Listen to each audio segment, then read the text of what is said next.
Hello, listeners. My name is Charles Scott, and here we are again on this fine afternoon. Can We Talk?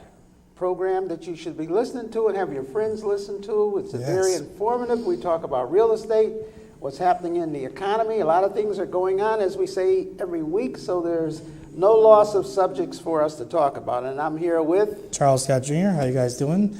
As my father said, subscribe. We're here every Monday, every week on demand. Look on Facebook, YouTube. You look up on your own time. But we're here to not just cover real estate, but anything that may affect your life, whether it's business or how to make money to qualify for a house. And you like that word about how to make money. Yes. And also how to save money, because when you're saving money, you're making money. If you can figure that one out. Yeah, time is money. Time is money.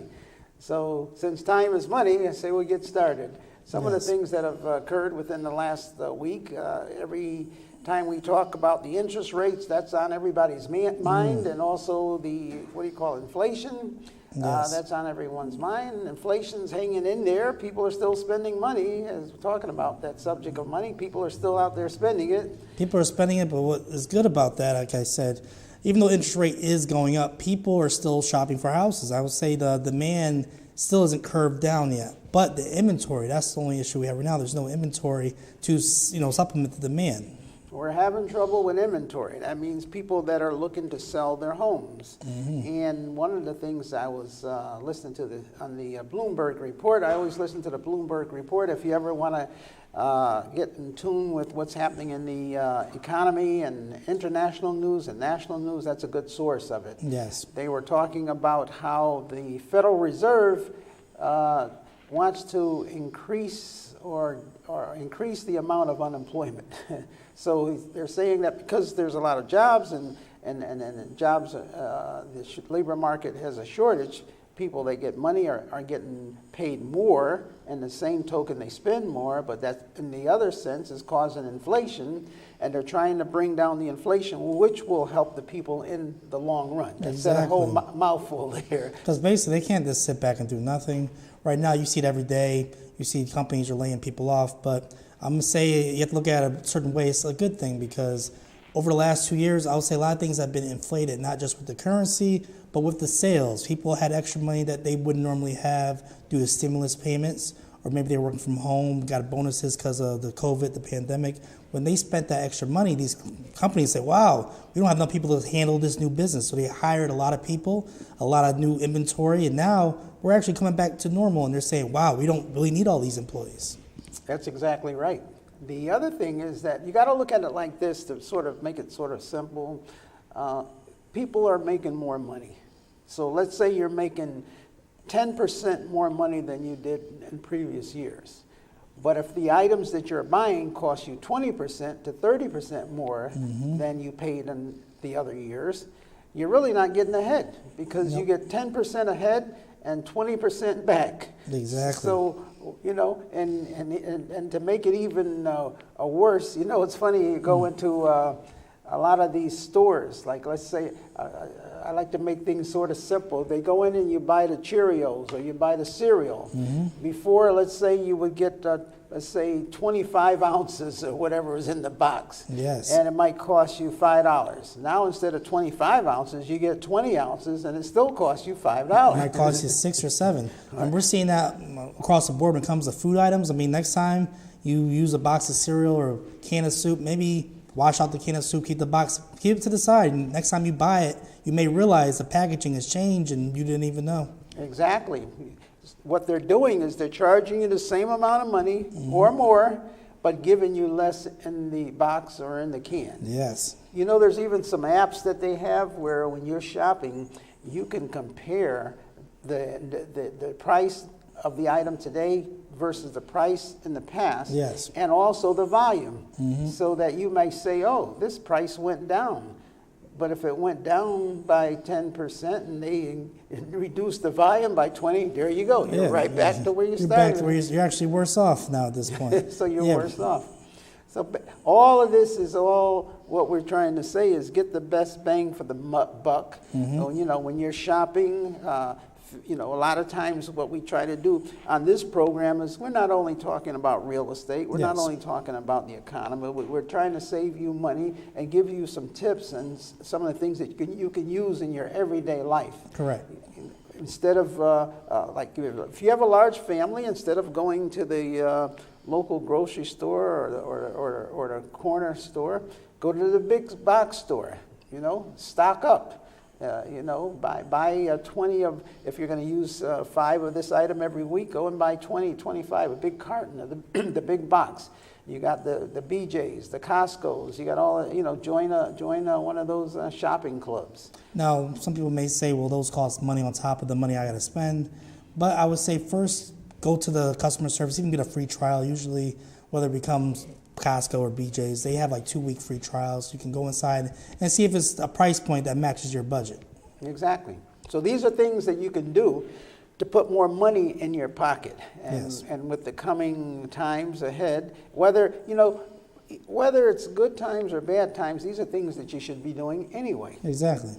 We have to, you know, look at the economy. I also heard today, just this morning actually, that the cartel and all of the oil suppliers out there are going to be cutting down on production. Now, you may say, well, what's that mean to me? Well, when they cut down on production, then that means there's going to be less oil. That's an inventory issue right there. Less inventory means increased prices. Increased prices. Because I don't see the demand for oil going down anytime soon. Right. A lot of companies are actually requiring people to come back to work. You know, the COVID, you know, rules have actually expired, and a lot of people are going back to work, which means, you know, a lot of changes. Exactly. So what you're going to find out is that this is, as of today, they're going to cut back on the production. That's going to filter into less oil, which equals less gas, but you still have the same amount of demand, so expect gas prices to go up. In addition to when prices normally go up in the spring and in the summer when people start traveling on vacation. Yes, and very true. if you're not driving, you still have to go on a plane, so the fuel in the plane is going to cost more. You may want to touch on that. People don't realize, a lot of people don't drive. They use Uber, or maybe they just take the subway.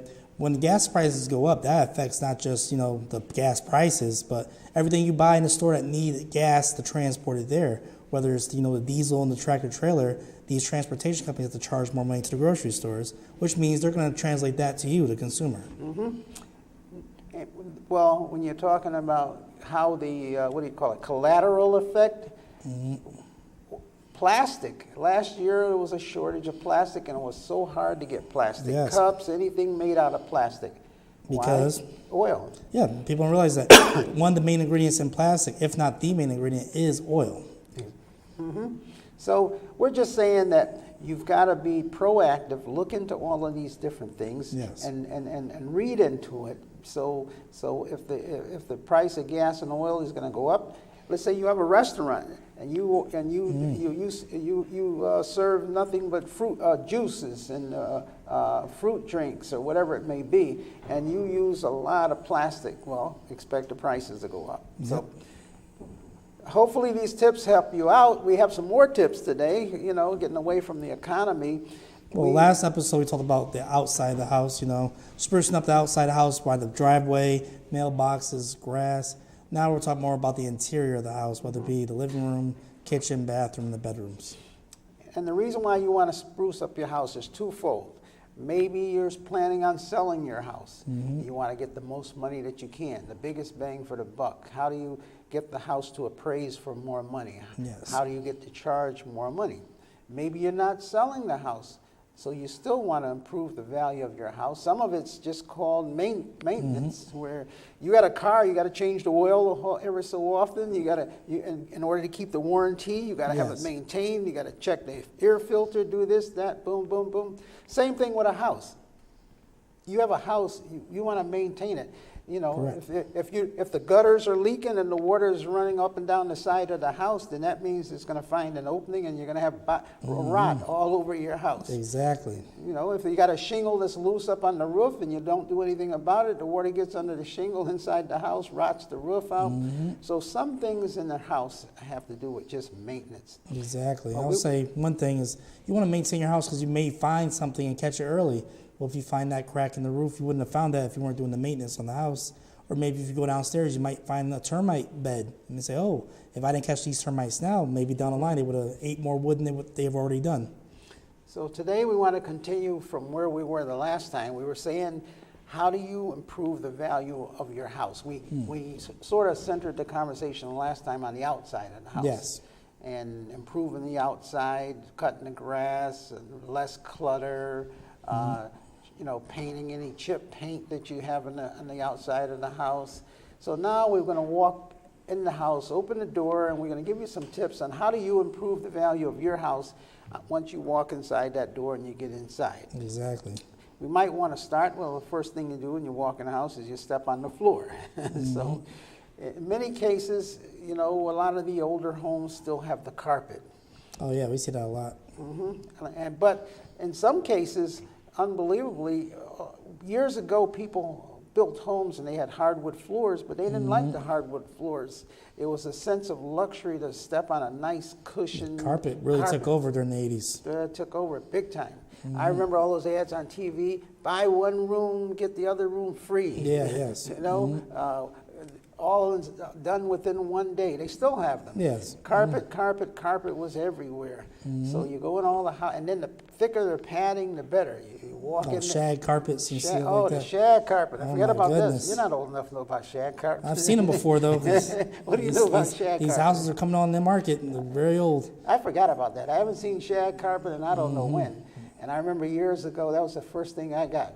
All of those little shaggy, like walking through a forest. Now imagine that shag Grass. carpet 30 years later, and the owners either passed away or selling it. That shag carpet kind of looks a little tattered now.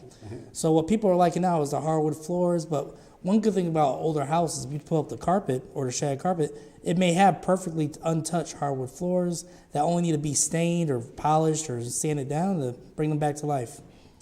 And so it's value that you can add without doing too much, but just picking up the Exactly. carpet.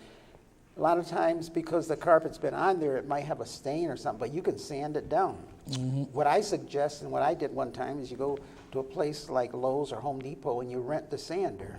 Oh, yes. And, you know, it doesn't take a lot. You're not going to be going deep sanding. They even have the hand model that you can hold. You go across there and you sand the floor down, and then you varnish it. You better Yes, the varnish. give it a nice shine. So in some cases, and today most people are against carpet because of asthma. I get a lot of allergies and asthmas from my Allergies. clients. That's why they don't like carpet, and just the way it looks. People like the sleek, wood-colored, sometimes vinyl. What I see a lot of these new houses, because remember, when you have hardwood floors, I mean, they built houses a lot better back then with these thick hardwood floors. Nowadays, you'll probably get the vinyl flooring, which is still very attractive looking, but it's more modern, I'll say. The other thing is this. Suppose you have children. Oh, yes. You always see the commercial on TV where they've got the Kool-Aid or whatever it is on the table and it falls over and they spill it. they rush over with the paper towel to get it before it hits Yep. the floor, and then it hits always the hits the floor and they go, floor. ah! Yes, yes. So if you've got carpet on that floor, Oh, it's going to be stained. it's going to get stained, and now you got whatever was on the table on the floor, and the kids are running around. So that it's a lot of high maintenance when you have carpets. Yes. A lot of high maintenance, and then you got to shampoo it. So you get tired just And thinking. plus, about carpets retain odor, I would say. it. Especially you got pets. Yeah, especially if you have pets. Everybody's got pets. If you got Cats, pets. dogs, this, that. Very true. I mean, when I go into a house and there's no pets there, I can actually smell the pets from the carpet because they've been there for so many years. Exactly. So what we're saying is this. If you want to improve the value of your house, and you want to do it for lasting and also maintenance and to make it easy, try and change that carpet into hardwood floors and then refinish those hardwood floors Exactly. so that it looks a lot nicer. The other thing that a lot of people are doing is if they've got the old wooden windows, they put the vinyl or the thermopane Double pane windows. double pane windows Those are very good. into the property. And shop around. Shop around for the best price. Yes. You know, you get the flyers in the mail where they do so many windows and you get a free window, and then they want to give you a 20-year contract. You know, it's almost like a mortgage, and then by the time you finish paying the interest and you're paying for the windows. Definitely shop around when it comes to windows. I mean, I bought windows from private dealers and national chains. I mean, you just got to do a shop around because sometimes you can find comparable prices. The tip that we're going to give you is shop around, measure the windows, try and get windows that will fit right within your present windows, that does not really need a lot of altering, and then get a contractor or a carpenter to install them. Yes. That way you're only paying, you know exactly what you're paying for the windows, which you're not going through a third party. Oh, no. So, and you can even pick the windows up yourself and then bring the windows to your house. Then you get a contractor to install the windows for you. So you're saving almost half, 50% savings versus letting them do all of the work. And then on top of that, you're not financing. You just pay for the windows, pay the contractor, and it's a done deal. The other way, they come in, they put the windows in, they're charging you twice as much, and then they're financing it on top of it. Exactly. And they're charging you all of this interest. So, you know, and you don't have to do all the windows all at one time. No. Who said, if you have 15 windows, who said you had to? First of all, you were not planning on doing any. You didn't do any. So it's not like you have to leave the house because you didn't do your windows. Exactly. Do one at a time. Do one every month. Do a couple. Depending upon if you're selling the house, maybe then you want to do more. But if you plan on living there and you just want to do it for the energy savings, do that. Speaking of energy savings, what's that? The other thing you can do, you can contact your local utility company, whether it's UI or what's the other one, Eversource. They'll do a free energy audit of your house. That's true.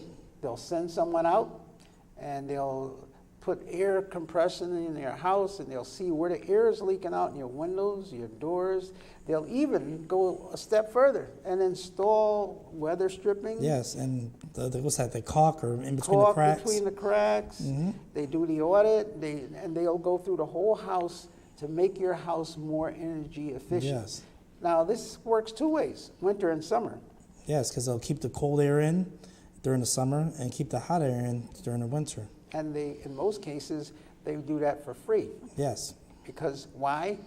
It's saving, and I used to wonder why. And I said, why are they doing all of these things for free? You know, everybody's got a method to their madness. And the gentleman at the company explained it to me this way. He said, look, if we can get people to save money on their energy and save money on their utilities, then that means we have to build less plants. Yes, that's true. Our biggest cost is in building an nuclear power plant. To handle all the stress, all the users. To handle all of that. If we don't have to build that plant, then it's not only just building it, it's getting it approved. Exactly. Nobody wants it in their neighborhood. Nobody wants to plant in the neighborhood. Yeah, you're right. He said our legal costs are staggering. It may take us 5 to 10 years just to get the approval to put the plant there because the neighbors show up, everybody protests, no one wants it. So rather than go through all that trouble, if we could get everybody to reduce their consumption by 10 or 15%, we no longer have to build the That's plant. a smart idea, you know. That's why you see it's free. It's paid by them because in the long run, it benefits them basically in their company. Right, and then they can go up on a little rate increase. Oh yeah, we've seen them do that. Without building the plant. Yeah, how about that? So now you know the secret. Why are they willing to do all of that for free? Because they're saving money by giving you something for free. Correct. And I always said to them, you know, nothing's free. There got to be a catch to this. Right. That's the catch. That's the catch We right let there. you know the catches. In the end, it's a catch that works for you because, hey, you get to save energy on your utility bills and keep warm. At the same time. Definitely. So walking in the house, that's one of the things that you can do. The other thing that you can do is look around inside your house and what color are your walls? What's the favorite color right now? Right now, we're seeing the grays and the whites. Mostly, I'm seeing like an in-between color. Definitely. The grays, like a Eggshell. No, eggshell. Looks like a glossy. And for the doors, and I try to get like a nice white gloss because it really throws off the color. And on the door jambs and everything, you try to get a white and a gloss. Yes. Because if the children get their fingers on it, they got it in the jelly and they put it on there, you could just take the cloth and just wipe it off. Yep, No problem. Looks brand new. Versus using a flat where it gets right inside your paint and it's hard for you to clean it. So you want to go through your house and you want to get and try to get a good paint with a one what do you call it?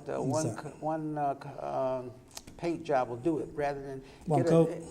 rather than get an inexpensive paint. The paint may be cheap, but you got to put 2 or 3 coats. Yeah, those paints have and more streaks. Those paints have more water in them, more water-based paints. Right. What you want to do is go to your local paint store, or like you said, like Home Depot or something. Ask for the paint of a higher quality that requires maybe 1 or 2 coats.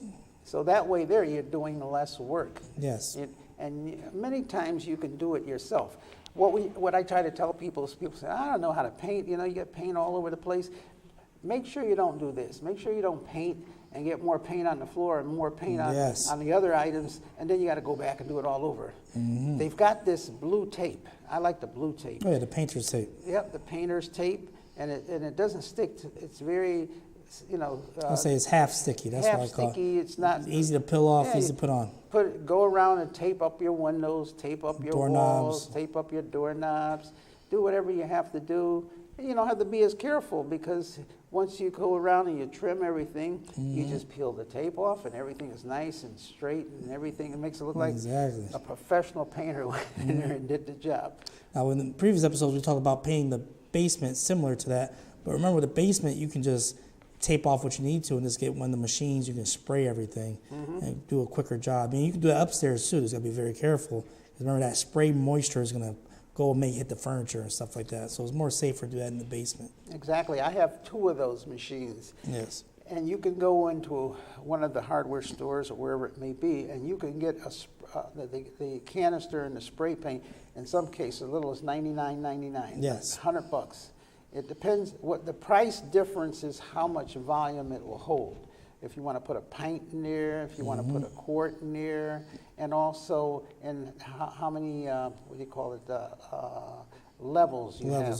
Because you can go straight, you can go sideways, and you can spread it out, you can make it narrow, and you just go in there and you tape everything, and then you just spray paint everything and get everything out of the house. The only difference is if you have furniture and all that, that might not be feasible because that's always conducive to like an empty room. People usually put plastic over the furniture, or it's like I said, it's an empty room. But like we said, save that for the basement. Upstairs you can just use rollers and paintbrushes, depending on how much you have to paint and how careful you are. But you can see, these are things that we're telling you that do not cost a lot of money. Yes. And in your home, and your room is going to look completely different. The other thing you can do is change the light fixtures. Yes, that's very true. You know how many homes we go into, they got their old dated light fixtures that have been there for 40, 50 years. Go and look at some light fixtures, and you don't have to go to a big expensive lighting company. Nope. You can go to Walmart. Walmart got a lighting department. Amazon, Home Depot, online. Now, I would recommend you have a professional install it, but if you don't have the budget for it, remember, go downstairs in your house, turn the main circuit breaker off, make sure there's no power going to anything in your house, and look on YouTube on your phone, see how do you change that. 99% of fixtures are going to have 3 wires, your ground, you're going to have your positive and your negative.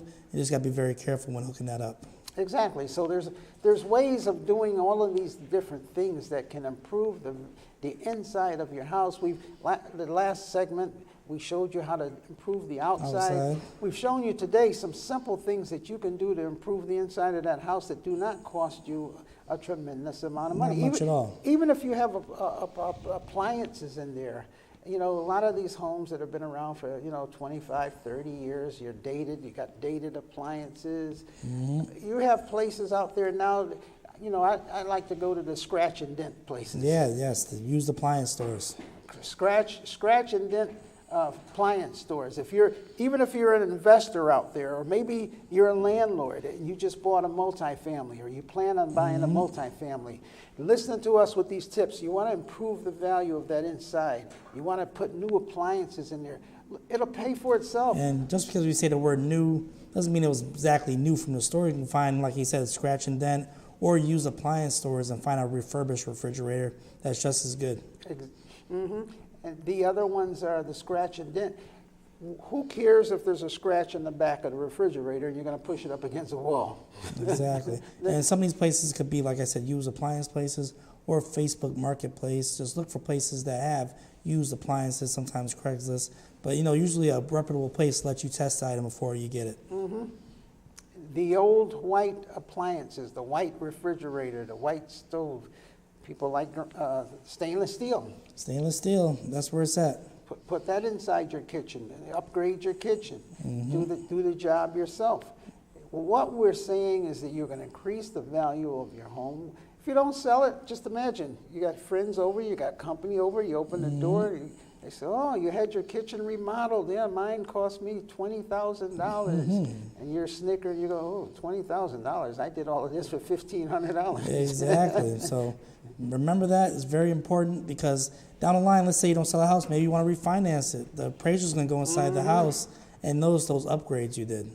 And it's going to be worth more money, so that way, if you're going to refinance the house, or you're going to get an equity line of credit for a business or college education or whatever it may be, you can convert what you've done into money, real dollars, and more dollars, so that you are actually paying yourself when you fix your house up. That's your biggest investment for equity, for savings, for retirement. Yes. And the work that you're doing is like putting more money into your pocket. And it's like when you work with your hands, you only make so much unless you get a raise. You could fix your house up and get $25,000, $30,000, $40,000 of additional value. Correct. Which your hands would never have created for you within that, 2-month period? Exactly. So you gotta look at it that way. Would you have been able to save $30,000 or $40,000 in 2 months? But you can add that value on by doing these small repairs that we're telling you about. All right, definitely. Now we're going to have more tips for you, and we're not neglecting our audience that rents. Remember, we'll get right back to you. I mean, you got a couple episodes here for people that own houses to see what do they do when they don't want to sell. How do they get ready to be prepared in case the market flips and they are ready to sell? So, and next week we'll have more tips for them, and then we'll be right back to you, renters. But that's right. Definitely, I will say until next week.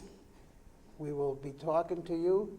Get your friends. Go to us on Facebook. Correct. Follow us. Follow us on YouTube, and let your friends know to tune in next week. Definitely. Next week, God bless. Amen. All right.